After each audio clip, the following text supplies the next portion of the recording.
Good morning, Albuquerque. It's the Go Local Boom radio show here on 1050 KTBL.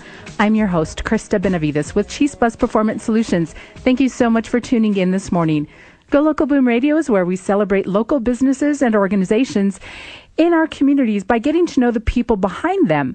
So tune here every Saturday at 10 a.m. right here on 1050 KTBL, and be sure to visit us online at golocalboom.com, and also visit us on Facebook. Be sure to like and share our page. This segment is brought to you in part by Richard Quintana, the mortgage guy at CMG Financial.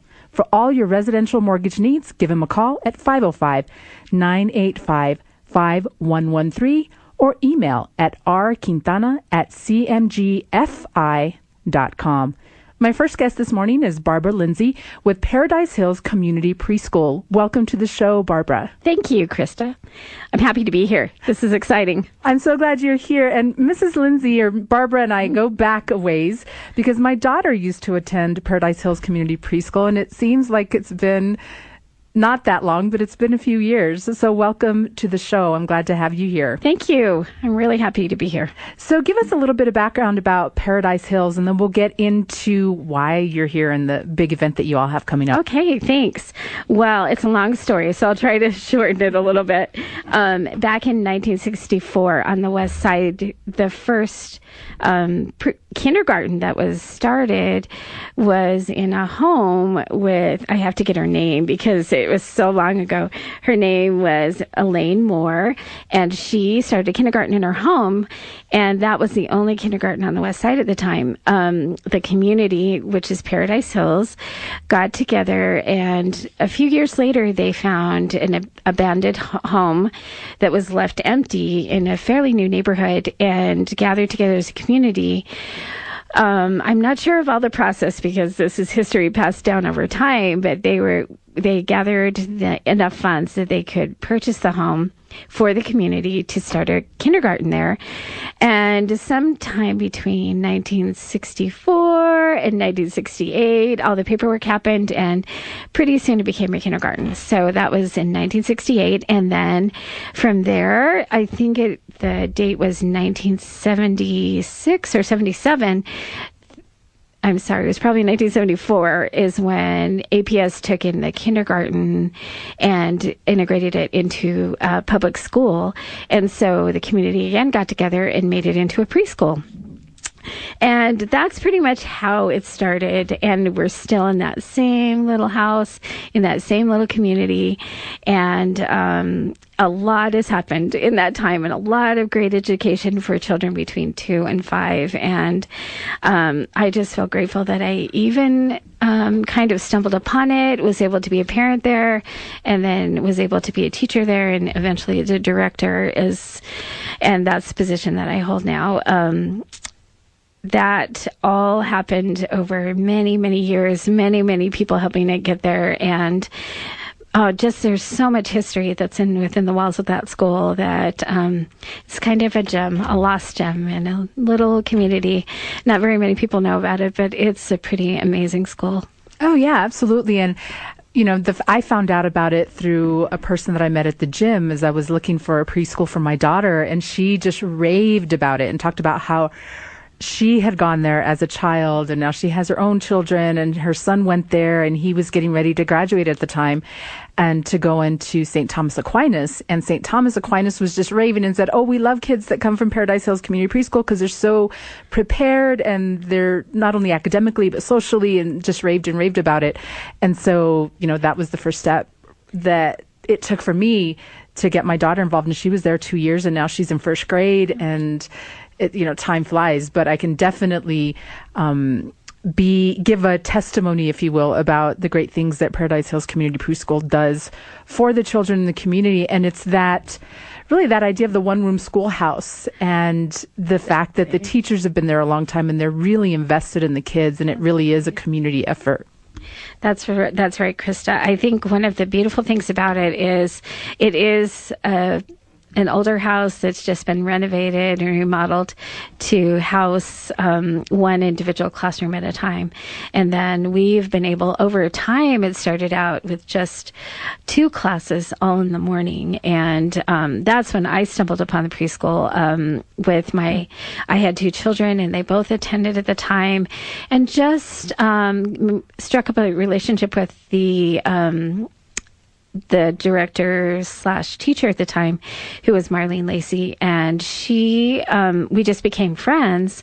And she's the one that really kind of put the preschool on the map for a long time. She was there for 19 years, and she established a stronghold in the community.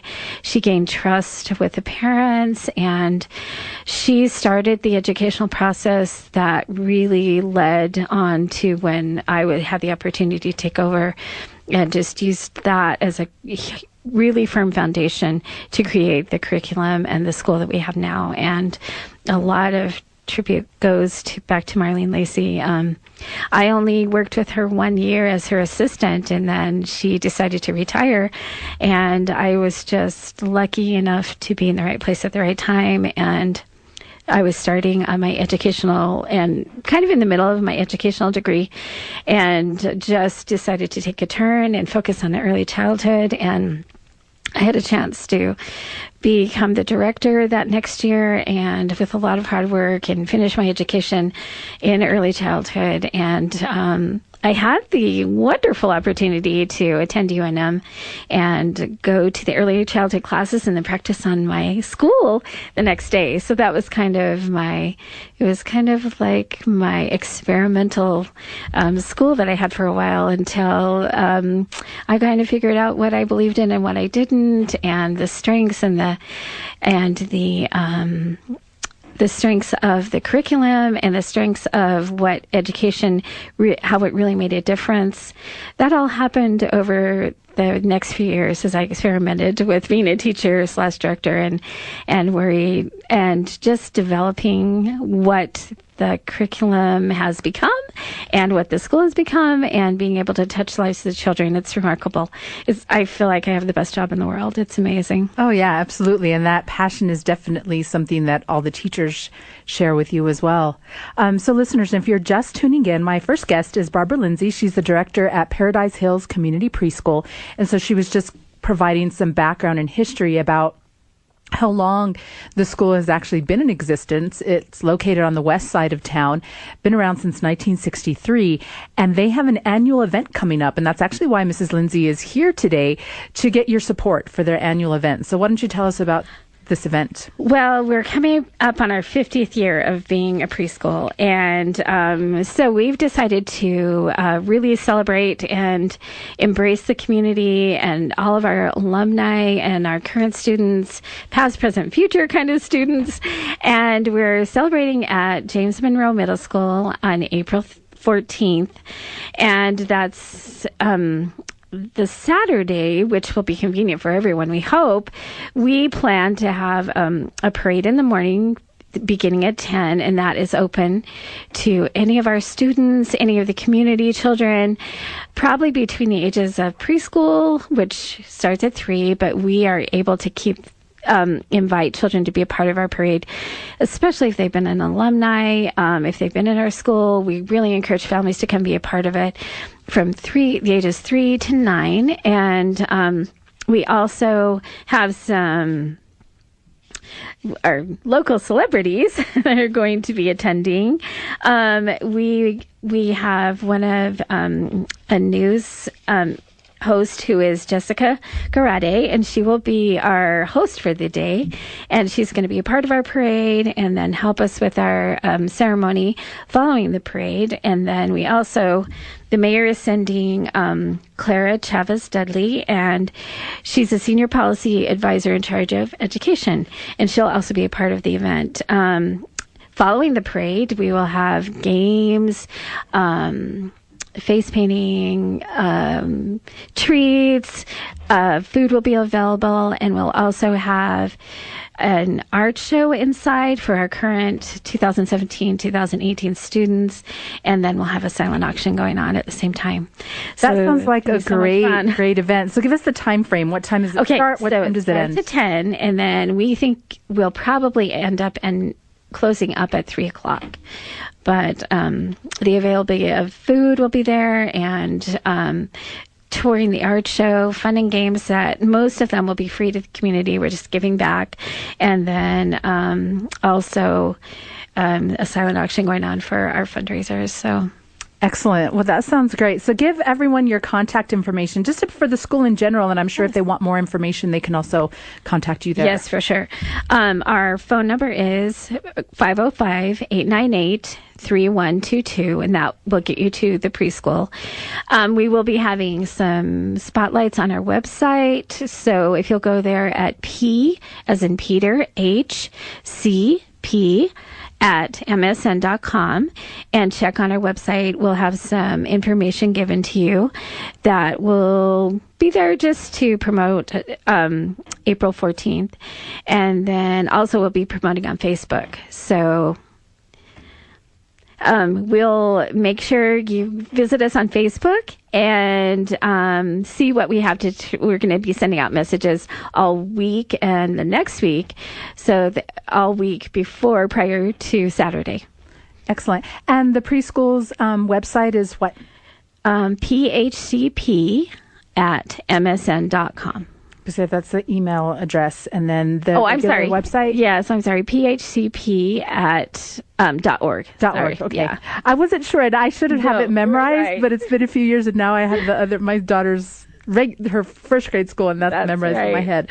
So yeah, so phcp.org on the website. Right. So excellent. We have about a minute left in this segment, and so I just want to thank you for being on the show and continuing to help shape the minds and spirits of our little people, because I think that's one of the things you hear in the news about early childhood education, but then there's not necessarily a lot being done. At least in my mind, there's not enough being done. And so I have a soft place in my heart for educators. Both my parents are retired educators. My mom started in early childhood education, and the fact that my daughter had such a positive experience at Paradise Hills Community Preschool is just something that I will always be indebted to you and your staff for.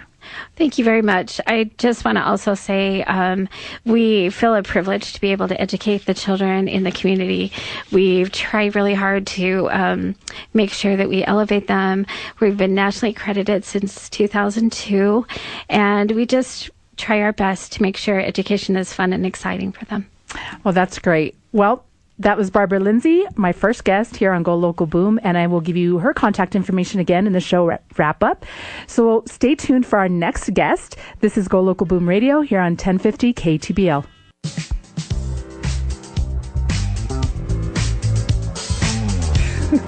Good morning again, Albuquerque. It's Go Local Boom Radio here on 1050 KTBL.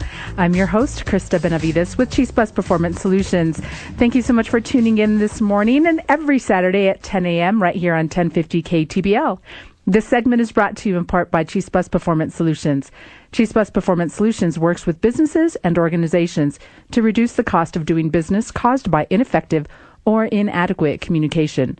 We do this by providing customized on-site classes, conference keynote presentations, breakout sessions, and much more. Schedule your free consultation today at cheesebusperformancesolutions.com or call 505-899-9130.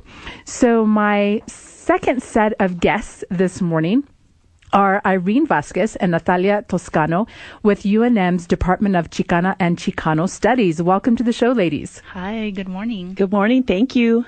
So they're here to tell us about some great events coming up at UNM, as well as something new that's going on within the department itself. So Irene, take it away and tell us about all these good pieces of information. Well, right now our department is involved in a request to establish a master's and PhD program in Chicana and Chicano studies. As a department, we first offered our bachelor's degree in 2014, and since then we've seen an incredible interest among students and community members, and we are talking about 20% enrollment growth per year at UNM at a time when their enrollment is dropping. And we're positioned right now to be able to be the only university in the state of New Mexico to train students at a graduate level in Chicana and Chicano studies. Wow, that's exciting. I got the chills when I heard you say that because, I mean, it makes sense. And I'm surprised that that level of program doesn't already exist because of the diversity and the strong Chicana and Chicano culture in the state itself. Mm-hmm. So it's fine time, I think. Absolutely. And UNM is a Hispanic serving institution. And so we have a particular commitment to supporting the knowledge and development of Mexican, Hispano, Chicano communities, as well as other communities across racial and ethnic categories. And we have a movement, I would say, at UNM now through social media, through community networking, to ensure that our UNM administration recognizes that and fully supports the development of a graduate program. That's excellent. And so, Natalia, you're a grad student, right? Yes, I am. So tell us about how you got into what your interest is and how you got to this point and more about what you do within the department. Yes, thank you so much. Well, I received my bachelor's degree in Chicana Studies at the University of California, Los Angeles. So being here in Nuevo Mexico, having the opportunity to work with Dr. Vasquez and the other faculty at Chicana Studies has been an amazing experience, a great learning experience. And to be able to see the department grow in such a way, it's not something that you get to see every day as a student, not as a graduate student, definitely. And just seeing the community and the wants and the desire for the MA PhD, and so many people who want to go into the program. All the time we're getting emails about, well, when is the MA going to be offered? Teachers coming in, I think I want to get my PhD in Chicana Studies. And so it's exciting to see so many people want it. And then to have like Dr. Vasquez and other faculty really work towards developing that because there's a community call for it. So it's amazing. And as a graduate student to get to help and just participate in all of that, I feel like such a nerd, but I love it. It's been a great experience. That is amazing. And I've often shared with people that if somebody would pay me to go to school, I would. Right. I think a lot of us would. Yeah. And so, the next level for me would be a PhD because I have a double BA in communication and Spanish and then an MA in organizational learning and instructional technology. But, it's one of those things where, okay, just somebody pay me and I'll go back to school. I'll get my PhD or whatever, just because I love learning and that's what I do. But to hear that UNM is really focusing and recognizing the importance of our heritage really in the state and enabling students that want to continue their study at that higher level is really excellent. Yeah, and hopefully you'll have that opportunity to get a PhD. Oh, I know. One of these days. I've had friends that say, I'm surprised you don't have one because I'm a nerd. Yes. I will claim that with pride. And one of these days, maybe I will. I don't know. Maybe I'll be in school with my kids when they're in college. They're in preschool and elementary school. And that would be fun. That would be an interesting experience, perhaps. But so you all have some great events coming up. So tell us about those, and so that people can be involved and support them. Well, we like to say in Chicana and Chicano Studies that we are an academic program and more. We really touch the lives of our students and community. And so this month we have some incredible programming taking place. I'm going to let Natalia talk about the Fandango. What I wanted to highlight was the Resistencia Writers Across Borders Symposium that is being organized by faculty like Professor Levi Romero and Professor Jessica Helen Lopez and the UNM Lobo Slam team for this month. It will be a 4-day literary community-centered symposium that will host events at UNM and other local nonprofit spaces. And so we're really excited to bring together folks who are going to be centering on Chicanx and people of color intersectional issues and their various experiences. And we're especially excited to be able to feature some of our incredibly dynamic and highly recognized local slam poets. And this event is being co-organized with Southwest Organizing Project, Warehouse 508, Satellite Coffee, UNM Campus, of course, Swimming with Elephants Publications, Winnings Coffee, Burques Louder Than a Bomba, and El Chante Casa de Cultura. Wow, what great groups. And so give us the dates, give us all the info in terms of the time and where people need to go and all of that for the Resistencia. Yes, we are finalizing the dates on the symposium, and I am going to be looking them up right now on Facebook. Actually, you can find the event, but it will be in the next couple of weeks. And I thought I had it on my piece of paper here, but I don't. So okay. Maybe we can talk about the fandango. Yes, and then in the show wrap-up, if you're able to find it, I can include that at the end of the show. Great. So, in partnership with Chicano Chicana Studies, I'm also part of Proyecto Jaranera, which is kind of a community-based Son Jarocho collective, which Son Jarocho is a kind of a folkloric music from Veracruz. And so we're going to be bringing two maestros from Mexico. So we have Esther Cruz and Patricio Hidalgo, who are very well known internationally for the work on Son Jarocho. And so they're going to be here in the week of April 11th through the 15th, doing a series of presentations, classes, and workshops on Son Jarocho. So most of them are going to be at the Chicano Chicana Studies department at UNM, but we're also going to have a concert at Casa Varelas on Thursday from 5:30 to 9 o'clock. And then we're going to have a various workshops. So on Wednesday, we're going to have a lecture on Son Jarocho and the African influence on Son Jarocho in Veracruz, which is going to be at noon on Wednesday from 12 to 2 p.m. And then we're going to have workshops Thursday, Friday, and Saturday from 11 to 2, where we're going to give music classes, singing classes, dance classes. And then we're going to have a big fandango, which is like the celebration at 4 to 8 p.m. at the Chicano Chicana Studies department. And those activities run April 11th through the 15th. Excellent. And they're all free and they're open to the public. Excellent. Well, I'm going to have to keep that poster that you have there, and I'll put it on the social media post that I create, and then link it to the one that you all already have. Yeah. And the Riders Across the Borders Literary Symposium will be from April 18th through April 21st, and we can also find that calendar of activities on Facebook, and you can always email chicanos@unm.edu. The only other thing I wanted to add about the activities is that there is an important priority that we have in our department, and that is really reaching out to the local high schools. Mm-hmm. We want to work with high school teachers. We want to encourage students to transfer to UNM. We hope that they'll take Chicana and Chicano Studies courses, but we want to help facilitate the transfer of high school students to UNM in whatever field of study they want to pursue.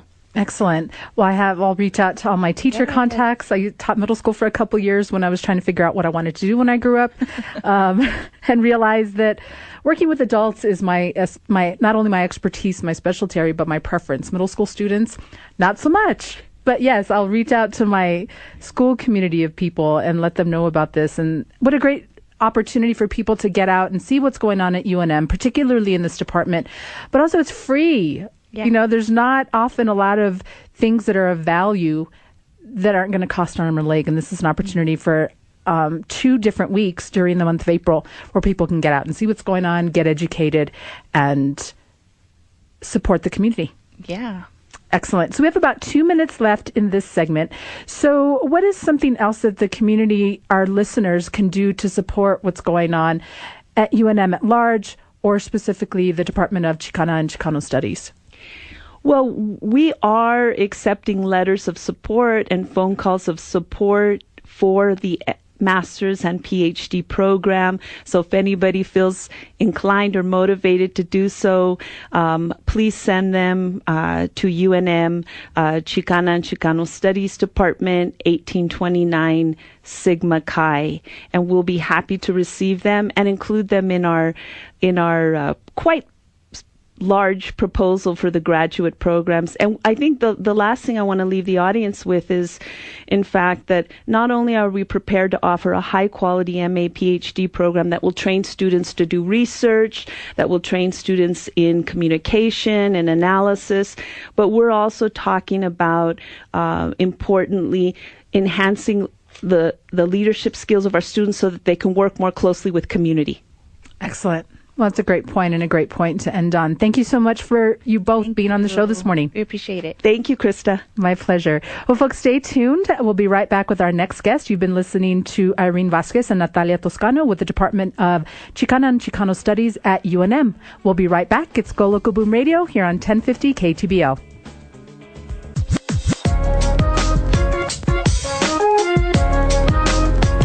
Good morning and welcome back, Albuquerque. It's Go Local Boom here on 1050 KTBL. I'm Krista Benavides with Chispas Performance Solutions. Thank you again for tuning in this morning and every Saturday at 10 a.m. right here on 1050 KTBL. This segment is brought to you in part by the Aceves Group, your residential real estate professionals.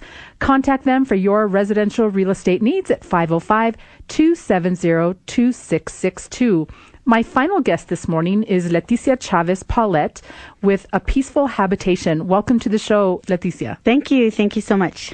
So tell folks what A Peaceful Habitation is all about. We're a transitional home for women who are released from incarceration and want to make a transformational change in their lives with Christ as their foundation, but with other resources that we offer them to reintegrate back into their families and to their communities. Wow, what an important program and an important offering that you have, because I imagine that people coming out, specifically women, correct? Correct. That are coming out of incarceration may not have a lot of support in their lives. You know, most of them have lost that support because when you're in your addiction or in the criminal lifestyle, you burn those bridges, and so, you lose a lot of support. What I've noticed is in the female prisons, the visiting room is never filled. You go try and visit somebody in a men's prison, their visiting rooms are usually packed. So it is difficult for them. And also they have more issues than the men. They have, their children, they have our female issues and family. Women are the nurturers of the family. And so it's hard for them to get back. And then they're overwhelmed with guilt and shame. And, it's just very difficult for them to make that reintegration back into the community. So how did you get involved with this type of program, and how long has it been around? Well, I got involved in it because of my own past, of course, and I had that calling, if you might, when I was incarcerated, and it was my addiction that got me there. Bad choices, just a bad lifestyle that I went into. I used to have a great life working for lawyers and husband and everything, lost everything. But we've been serving women since 2007, and we provide pretty much everything they need to make that transition back into the community. Excellent. And so in our pre-show conversations and emails, you had shared that you go out to the facilities every other week, and then you also have a support system and location that the women actually come to. So tell us a little bit about that, about your volunteer work, or actually going to the facilities, and then the program that you have available for the women coming out. And I started volunteering immediately when I got out in 2002. It's been a while, but now our actual organization, A Peaceful Habitation, goes to the facility and grants every other Monday, and we minister to the women in the higher custody level, and we just provide them hope. We provide them just some encouragement and hope that, they're not lost, that they're not abandoned or anything like that. And so when we tell them about A Peaceful Habitation, we are a home out here in Albuquerque that provides them support. We provide them resources. We provide them clothing when they get out. We provide bus passes, hygiene, Bible study. We provide mentors that walk alongside them the 6 months that they're at the home. And we provide them resources like life skills resources, like nutrition. We provide educational training, employability. We help them learn how to dress for an interview, how to prepare for an interview, how to do their resume, how to get their paperwork. A lot of them can't even get their ID, with the Real ID Act and everything. So it's very difficult for them to even get an ID, let alone their driver's license. So we help them get their Social Security, their birth certificates, everything that they need to get back on track. And we help them get a job also. Excellent. And so for people that may be interested in supporting the programs that you have or giving donations, et cetera, what's your contact information? Well, my contact information is Leticia at apeacefulhabitation.org, or they can call me at 505-440-5937. And we do have a Facebook page, of course. It's A Peaceful Habitation. What else? Yeah, they can also just call me or email me. Okay, excellent. And so this isn't just an information interview this morning. Leticia is here also to tell all of you about this important fundraiser event that they have coming up at the end of the month. So give us the scoop on the gala. Well, it's one of our bigger fundraisers. Actually, it's the biggest fundraiser we have every year, and we've been having it since 2008.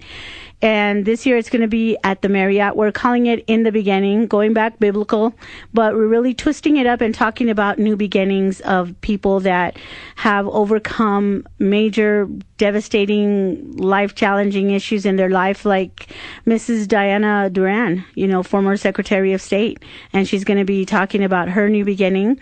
We have a former inmate, a new man, a new creation. He did 32 years of incarceration and is doing great. He participated in the seminary that is provided to the men in Hobbs, and he graduated that, and that's a major blessing.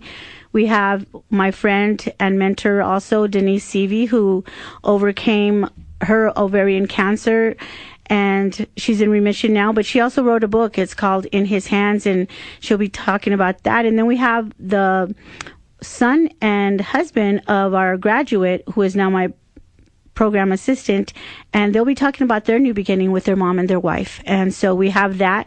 We have an amazing silent auction. I mean, people rave about it. And then we have a raffle. And so the tickets for the event are $45, or a table of 10 for $425. And the raffle tickets are $10 each, or 6 for $50. And the first prize is $1,000. Second prize is a fishing tour in blue water. It's provided by FE Tours, and it's for tiger muskie, which I never knew there was a tiger muskie, and it's a fish with teeth. So it's really funny. When my husband went to go fish in blue water, he showed me a picture, and it was an ugly fish. And then third prize is $200. And again, contact me at my contact information at 440-5937 for any more information you may want. Excellent. Well, listeners, if you're just tuning in, my final guest this morning is Leticia Chavez Paulette. She's with A Peaceful Habitation, which is a nonprofit organization that helps support and the reintegration of women that have been released from incarceration. And she was just sharing about their annual fundraiser coming up on April 28th, and that is going to be at the Marriott Albuquerque, and tickets are only $45. Wow, that's a bargain to have a night out and support a great cause. And then there's a silent auction and raffle, so you also get to have the opportunity to take away something. Exactly. And all our silent auctions have been raved about. We even have some items from Silk Road Connections. We have items from Rocky Mountain Jewelers. We have all kinds of items, and it's for men and women, not just the women. Men always think that it's just for women, but no, it's for men and women. Right, and that could be a great date night. I mean, $45 doesn't really get you much around town in terms of something nice, and this is a chance to have a night out, have dinner, and support a great cause. Right. And actually it's lunchtime. So, I mean, it's still a good start in the afternoon and get going. The time. Yeah. I don't think I got that down. It starts at 11:30. Okay. Yeah. And it is at the Marriott, and the Marriott's an amazing location for us. They're just amazing. Excellent. So a lunchtime gala. I like that even better because they don't have to worry about getting up the next morning and and all of that. So definitely support this cause. And if you want more information, contact Leticia at 505-440-5937. And then the website is apeacefulhabitation.org. .org. Correct. Yes. Excellent. And so we have about 3 minutes left in this segment. What's something else that you think is important for people to know about your program, as well as about people who are reentering society after being incarcerated? Well, you know what's important? We're trying to expand our territory and offer services to not just the women at the house, but any woman coming out of prison or jail with reintegration essentials. So we'll be having different workshops, providing them with the tools to make that reintegration, again, back into their communities and back into their families. And again, you know, you've heard the saying that says it takes a village to raise a child. Well, it's going to take a whole community to help this woman get back on her feet, help women get back on their feet. And yes, we've all made mistakes. None of us are perfect, you know, so if we invest in somebody, it might also help stop that revolving door in and out of prisons, help minimize recidivism, and help build a family back up. You know, it's not just about the woman. The whole family suffers when a woman is incarcerated or when a man is incarcerated, you know, and again, many of the crimes are because of an addiction, you know, and once we help stop that cycle, then we make a big impact in our community. Right, absolutely. And we need volunteers for the workshops. Oh, that's great. I know you and I talked a little bit about me doing some programs on communication for them. So we need to talk a little bit further about that. And you're also part of some organizations here in town that support. So Fellowship of Christian Companies International, New Mexico Coalition to End Homelessness. And so if you are interested in supporting this program as well as the organizations that support programs like this, make sure that you reach out. And the first place to do that is with Leticia directly. And again, I'll give you her phone number at 505-440-4937, and the website is apeacefulhabitation.org. Her website her email address is leticia@apeacefulhabitation.org. And Leticia is spelled Leticia. Yes, thank you so much. I appreciate it. My pleasure. Well, I'm so glad that you were able to be on the show this morning. And again, keep up the great work. I will support you and, you know, get other people to support you as much as possible. Thank you so much for being on the show. Thank you. It's been such a pleasure, and it's been a delight talking to you, and you're such a great hostess. Thank you so much. So we'll be right back with our next guest, or the show wrap up next guest. I'm so excited. We've been on a roll right now this morning with our 3 guests. So again, that was Leticia Chavez with A Peaceful Habitation, and we'll be right back. It's Go Local Boom Radio here on 1050 KTBL. Good morning. Welcome back, Albuquerque. It's Go Local Boom Radio here on 1050 KTBL. I'm Krista Benavides with Chispas Performance Solutions. I really appreciate you tuning in this morning, and I hope that you've been sharing the show with your friends and neighbors and your family and liking us on Facebook, because your support is what keeps the show going and gets support for our local businesses, which is what Go Local Boom is all about. So, recapping this week's show, another great lineup of guests this morning. My first guest was Barbara Lindsay with Paradise Hills Community Preschool, and they are celebrating 50 years at the preschool with a celebration coming up on April 14th. So you have a week to prepare, and it's from 10 a.m. to 3 p.m. at James Monroe Middle School on the west side. So that's on Paradise Boulevard. And for more information, you can contact them at 505-898-3112. And if you have grandchildren or children that are in their preschool years and you're looking for a place, particularly on the west side, give them a call, because it is a great program. I know people that take their kids there that don't even live on the west side. That's how great it is. And their website is phcp.org. My next guests were Irene Vasquez and Natalia Toscano with UNM's Department of Chicana and Chicano Studies. And boy, what a great opportunity for New Mexico and for UNM to be offering now, or being in the process to offer an MA and PhD program in Chicana and Chicano Studies. And so if you're wanting more information about that, definitely give them a call. You can also email them at chicanos@unm.edu. But they were mainly here to talk about their events that are coming up at the university. And so the Fandango is the first one, and that is a week of workshops and concert and all kinds of events free to the community, and that's coming up April 11th through the 15th at UNM. And I do have a calendar here in front of me. So Wednesday is a lecture by Patricio and Esther, and that's from 12 to 2. Thursday is lyric Harana dance workshops at CCS, and that's from 12 or 11 o'clock to 2 p.m. There's a concert also Thursday from 5:30 to 9 p.m., and that's the concert at Casa Varelas. Friday is lyric Harana dance workshop at CCS from 12 or 11 a.m. to 2 p.m. And then Saturday, lyric Harana dance workshop at CCS from 11 a.m. to 2 p.m.